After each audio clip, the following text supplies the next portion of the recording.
दोस्तों जय हिंद। रणवीर सिंह की तरफ से हमारे हजारों ने लाखों स्टाफ सिलेक्शन कमीशन के सताए हुए एसएससी जीडी उम्मीदवारों को मैं सलाम करता हूं।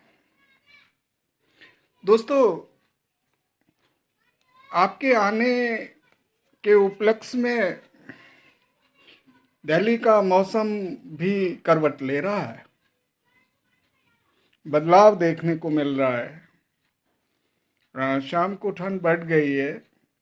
ऐसा लग रहा है कि पूरा जो है धुआं धुआं सा फॉगी और पॉल्यूशन में कुछ वर्दी हुई है, लेकिन हम इससे घबराने वाले नहीं। दोस्तों, 12 नवंबर हिंदुस्तान के इतिहास में एक ऐतिहासिक दिन होगा, जब दिवाली के मौके पर देश के हजारों नौनिहाल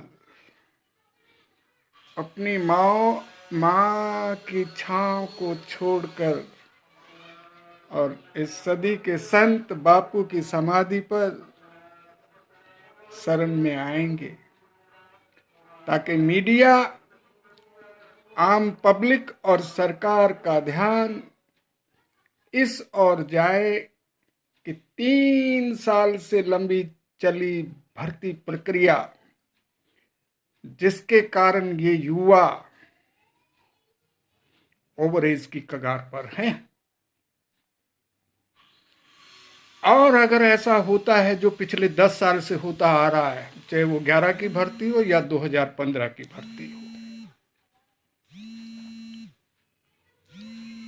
अगर ऐसा होता तो ये एक बहुत बड़ा जो है दुख की बात होगी। और हम चाहेंगे कि शांतिपूर्ण तरीके से आप लोग आए।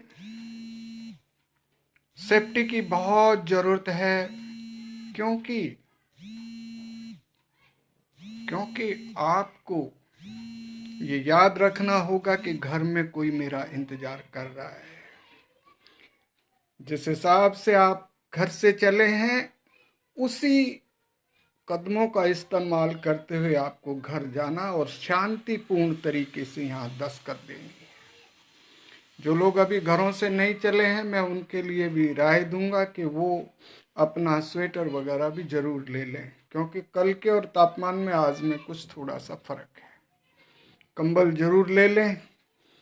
और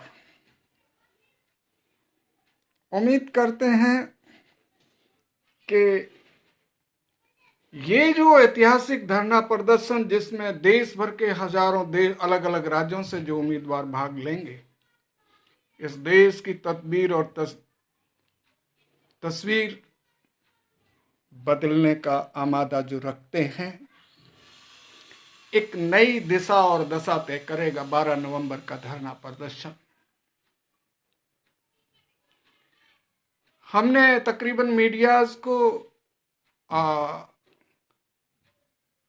इनविटेशन दे चुके हैं कि आइए इस हक की लड़ाई में हैं। धंधों को छोड़ के अब तो इलेक्शन भी समाप्त हो गया है, और आइए युवाओं की आवाज बुलंद करें ताकि सरकार के संज्ञान में जाएं।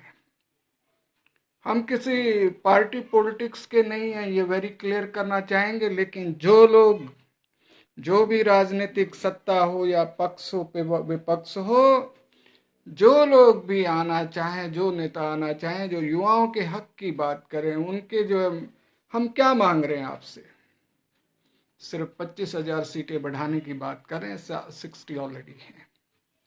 तो वो नेता लोग भी, जो भी किसी भी पार्टी सत्ता पक्ष या विपक्ष का हो, सादर आमंत्रित है हक की लड़ाई में, क्योंकि ये पॉलिटिकल मंच नहीं है।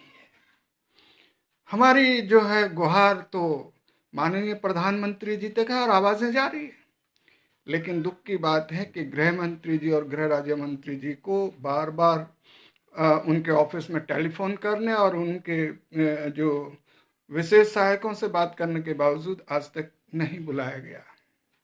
कोई बात नहीं, वी आर लुकिंग फॉरवर्ड। आइए इस हक की लड़ाई में शांतिपूर्ण भागीदारी निभाएं।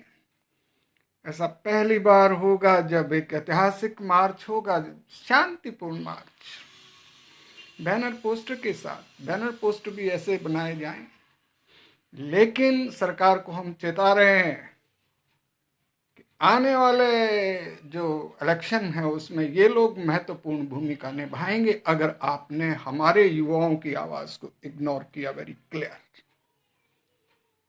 और कई लोग बोलते हैं कि लंबा धरना प्रदर्शन होना चाहिए। यस, आइए तो सही।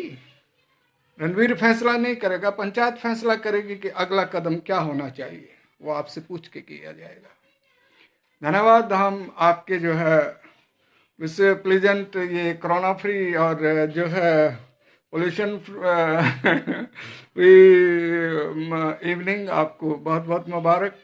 कुछ लोग चल दिए हैं, रास्ते में होंगे, जरूरी है कि बीच में किसी का सामान की सावधानी रखना। और नई दिल्ली स्टेशन से सीधे दिल्ली गेट आ जाएं और पुरानी दिल्ली स्टेशन से भी दिल्ली गेट आ जाएं। सब बसें आ रही हैं। रुपया भी 5 या 10 रुपया लगता है किराए का। और जो लोग होटल में रह रहे हैं पहले सैनिटाइज करवा लीजिएगा। देखो ना, कितना बड़ा दुख की बात है कि जवानों के पास जेब खर्च नहीं है। कैसे कैसे वो किराया मांग के आ रहे हैं, क्या सरकार को ये पता नहीं है? कोरोना में तो मजदूर पैदल गए थे, आज हमारे ये चौकीदार, कल के होने वाले सरहदों के चौकीदार पैदल भी आ रहे हैं। आइए हम आपका खैर मकदम करते हैं बापू की समाधि राजघाट पे। Thank you so much everybody. महिलाएं भी आ रही हैं, उनको भी हम सैल्यूट और सलाम करते हैं, नारी शक्ति को।